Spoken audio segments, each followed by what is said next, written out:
Bonjour, Rémi Quirion, scientifique en chef du Québec depuis une dizaine d'années. Une question que j'ai très souvent, comment on devient scientifique en chef du Québec? J'en ai aucune idée. Donc, si on repart en arrière, on peut retracer ma carrière. Finalement, il n'y a pas beaucoup, presque rien qui a été vraiment planifié.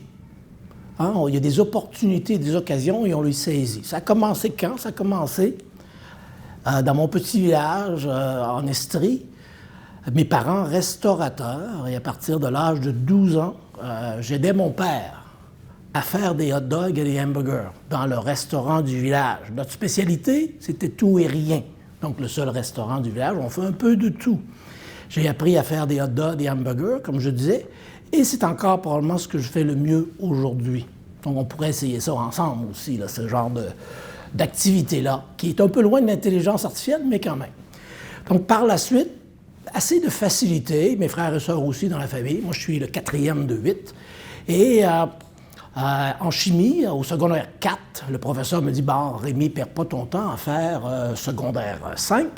Tu devrais aller directement au collège, au cégep. » Bon, je dis « OK, je préfère ça. » Je reviens à la maison, je dis à mes parents « Bon, ils me suggèrent que je devrais passer directement au collège. » Qu'est-ce que ça voulait dire? Les parents ont dit « Oui, bon, pas de problème. » Mais ça voulait dire quoi? Ça voulait dire à 15 ans, à 16 ans, quitter mon petit village, quitter ma région et aller à Sherbrooke pour aller au collège. Donc j'étais jeune, mais aussi très content là, de dire wow, maintenant je vais voler de mes propres ailes au collège à Sherbrooke. Et là, j'ai décidé de faire sciences pures, parce que je ne savais pas trop ce que je voulais faire, parce que beaucoup de choses m'intéressaient, les arts, les mathématiques, les sciences, etc. Et j'ai, en deuxième année du collège, j'ai pris un cours de géologie. Et là, j'ai adoré la géologie, la tectonique des plaques. Et je me suis dit, c'est ce que je veux faire dans la vie. Donc là, j'ai appliqué à l'université pour géologie, pour faire un baccalauréat en géologie. Ça se donnait où? Au Québec, à ce moment-là. Ça se donnait seulement à l'Université de Montréal. Donc, j'ai appliqué en géologie à l'Université de Montréal, mais je n'étais pas certain d'être accepté. Donc, j'ai appliqué aussi en biologie à l'Université de Sherbrooke et j'ai appliqué en génie biomédical à l'Université du Québec à Trois-Rivières. Donc, j'allais des roches au vivant. Je ne savais pas trop encore ce que je voulais faire. C'était assez vague. J'étais accepté partout et vraiment, je pensais d'aller à l'Université de Montréal en géologie. C'est mon père qui m'a influencé dans la prise de décision. Il m'a dit, Rémi, ton frère, le frère qui me suit, Charles, commence au cégep à Sherbrooke l'an prochain. Si tu décides de rester à Sherbrooke, je vous achète une auto. J'avais 16 ans, 17 ans, j'ai pris l'auto. Et avec l'auto venait la biologie. Donc, c'était la fin de ma carrière en géologie. Et c'était souvent un peu comme ça, pas nécessairement très planifié. Et on saisit des opportunités. Pour les études postdoctorales, finalement, je suis allé à Washington, au NIH, je pensais d'aller en Californie. Dernière minute, il y a eu un changement. Ma carrière, mon PhD en pharmacologie, encore une fois, je devais aller à l'Université de Montréal. Le chercheur avec qui je devais aller a perdu ses fonds de recherche. Donc, je suis allé à Sherbrooke, en faculté de médecine. J'ai fait les 10 étages du centre de recherche là-bas. Et les gens... 10e étage, l'anatomie, ils m'ont dit « Ah, tes notes, t'étais la dernière minute, etc., etc. » Biochimie, 9e étage, la même chose. Ça arrive au 5e étage, Domenico Rigoli, pharmacologie, italien, je lui donne mes notes. Il dit « Ah, pas important ça. Qu'est-ce que tes parents font? As-tu des frères et sœurs? » Quelques minutes après, « OK, si tu es prêt, commence. La semaine prochaine, je t'accepte en maîtrise et au doctorat. » Donc souvent, ça a été un peu comme ça, des concours de circonstances. La carrière de recherche a très bien fonctionné. J'ai très chanceux avec des étudiants fabuleux d'un peu partout à travers le monde. Et ça reste ce dont je suis le plus fier encore aujourd'hui, c'est ma famille scientifique qui est partout, dans plusieurs pays à travers le monde. Il y en a une centaine, un peu partout. Donc très fier de tout ça. Scientifique en chef. On reçoit l'appel, chercheur de tête, ministère, gouvernement du Québec. Es-tu intéressé? Non, je ne suis pas intéressé. Vous devriez parler à telle personne. Bon. Ça revient. Ah, tu devrais.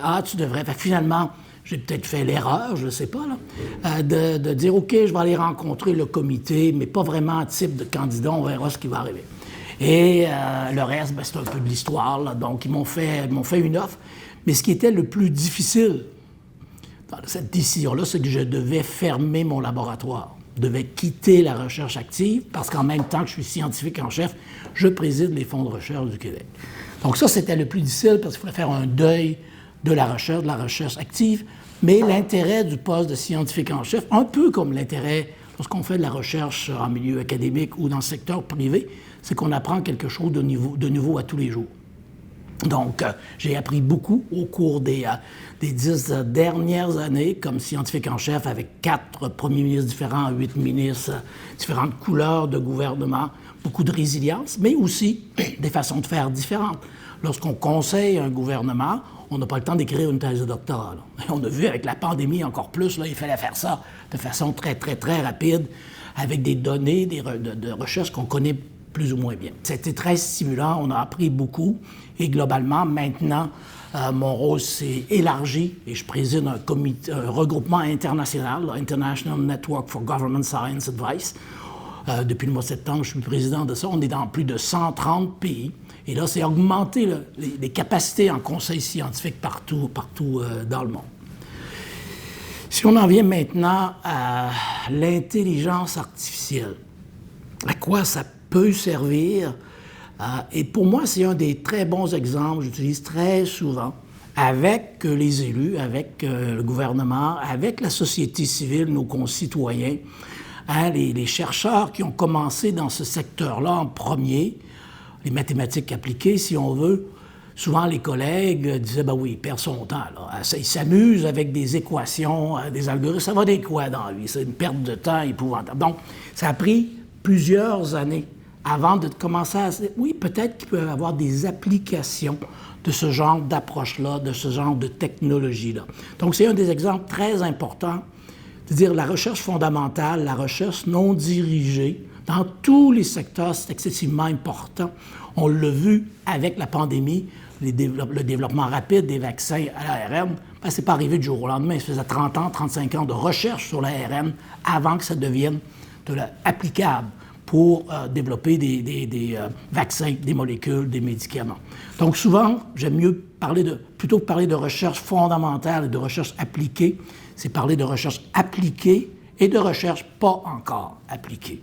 Et l'intelligence artificielle, vraiment, on l'a vu beaucoup, l'intelligence artificielle numérique, ça vient vraiment de là. L'intelligence artificielle, ça change quoi? Ça a changé quoi? Je pense qu'on ne réalise pas encore l'impact que ça a eu et que ça continue à avoir dans nos sociétés. Et maintenant, on est habitué à vivre avec le numérique, à vivre avec le cellulaire, à vivre avec des analyses, différents types d'algorithmes. On s'en rend presque pas compte.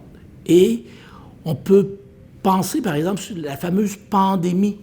Si on n'avait pas eu accès à ces technologies-là, ces outils-là, qu'est-ce qu'on aurait fait? Là, tout le monde parle de télétravail, utilise des Zooms, des Teams, etc. Sans ces technologies numériques-là, qu'est-ce qu'on aurait fait? Ça aurait été encore plus dramatique que ça l'a été au cours des 2 dernières années. L'intelligence artificielle va être déjà, c'est utile dans différents secteurs, différentes commercialisations, du côté de vente de produits, mieux connaître les marchés et tout ça. Mais de plus en plus, ici à Montréal, avec les équipes d'Ochoa, Benjo et autres, tout ce qui est en lien aussi avec le développement de nouveaux médicaments. Donc, plutôt que de passer des années à synthétiser des milliers de molécules pour essayer de trouver celle qui va peut-être donner un médicament éventuellement. Maintenant, des approches d'intelligence artificielle facilitent énormément tout ce genre de développement-là. On peut penser aussi à construction de véhicules automobiles plus intelligents. On n'est pas encore rendu tout à fait là, mais ça s'en vient de plus en plus là, avec plusieurs compagnies impliquées là-dedans à travers le monde. Et dans plein d'autres secteurs. Un secteur qui finalement a été passablement touché pendant la pandémie et qui, à mon avis, s'en sort un peu mieux maintenant, et on y pense un petit peu moins souvent, c'est le secteur de la culture, des arts et de la culture, où là aussi très rapidement, plusieurs des artistes ont utilisé des approches d'algorithmes d'intelligence artificielle pour créer des nouveaux tableaux, de nouvelles pièces d'art. Donc, je pense que de plus en plus aussi, ça va avoir des impacts dans ce secteur-là. En termes de futur, intelligence artificielle, je pense que là, il reste encore des défis.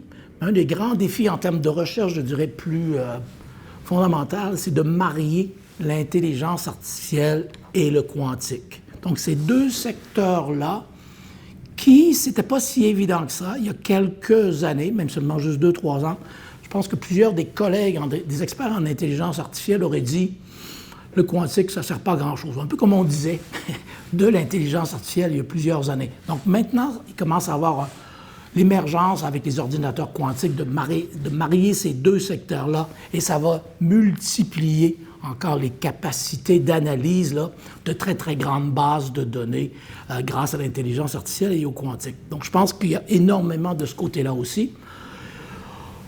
Une précaution, est-ce que je pourrais dire un danger qu'on doit aussi bien considérer, c'est vraiment tout ce qui est en lien avec la société, l'acceptabilité sociale de ces technologies-là, que ce soit l'intelligence artificielle, que ce soit le quantique ou le mariage des deux. Et une de mes inquiétudes, et ça je pense qu'on doit tous y réfléchir, c'est de s'assurer qu'on ne laisse personne en arrière, que finalement tout le monde a accès à ces technologies-là, qu'on ne laisse pas les gens en arrière à cause que ce soit d'éducation, que ce soit des groupes d'âge ou quoi que ce soit, là, parce que sinon des gens vont rester en arrière. Et s'il n'y a pas de littératie numérique, de plus en plus, là, on va perdre une certaine partie de notre population. On doit aussi mieux former les plus jeunes, dès le plus jeune âge. C'est quoi l'intelligence artificielle? C'est quoi ces algorithmes-là? Comment ça fonctionne? Et pour moi, c'est un sujet très important, là, ici au Québec, mais un peu partout dans le monde aussi, de s'assurer en éducation, en littératie numérique, littératie scientifique. Donc, on commence dès le plus jeune âge. Et je dirais que les jeunes, les enfants, ont des neurones de plus que moi, là, des neurones numériques. Hein. On voit, ils utilisent une tablette, on dirait que c'est presque inné. Là. Ils sont capables d'utiliser ça, c'est quand même fabuleux. Mais en même temps, il faut être capable d'expliquer, de façon très simple, les limites de ces genres ou les approches de ces technologies-là pour s'assurer qu'on comprend bien là, ce que ça donne comme information et pas trop entrer là, dans les problématiques de désinformation qui peuvent être accélérées par des outils là, en lien avec, avec le numérique et l'intelligence artificielle. Donc, en termes de futur, je pense que c'est de s'assurer là, que la société est à bord, comprend bien, appuie tout ça, qu'on leur donne les outils nécessaires pour que l'intelligence artificielle et les capacités reliées à l'intelligence artificielle soient utilisées de bons escients partout dans le monde. Là. S'assurer qu'on ne laisse personne en derrière encore une fois. Et je suis assez optimiste que, un peu comme on a vu pour les téléphones cellulaires et la rapidité dans les pays même qui avaient moins de moyens, dans le Sud, là, finalement le Global South, je pense que du côté intelligence, c'est un peu ça aussi. Ils vont faire un saut. Ils ne passeront pas par toutes les étapes. Il faut s'assurer là, de l'acceptabilité sociale dans toutes ces sociétés-là.